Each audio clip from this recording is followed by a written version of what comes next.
ਜੀ ਸਾਡਾ ਯਾਰ ਨਵੀਂ ਥੈਂਕ ਯੂ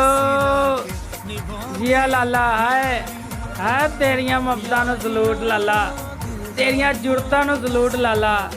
ਤੇਰੀਆਂ ਜ਼ੁਲਫਾਂ ਨੂੰ ਸਲੂਟ ਲਾਲਾ, ਤੇਰੀਆਂ ਆਣੀਆਂ ਤੋਂ ਸਦਕੇ ਲਾਲਾ, तेरा 5-10 मिनट टाइम देने तो सदके लाला शुक्रिया थैंक यू लाला टाइम दिता यार तू बहुत बहुत तेरी मुहब्बत यार टाइम देने वास्ते शुक्रिया दुनिया का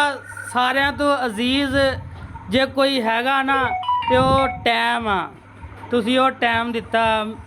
मैले कचाले गरीब बंदे नूं thank you I love you Lala thank you 25 level वालिया अल्लाह पाक तेरे 25 लैवल सलामत रखे तेरा घर बार सलामत रखे अल्लाह पाक तेनू खुशियां नाल नवाज देवे साडी दुआ भी कबूल करे अल्लाह पाक थैंक यू।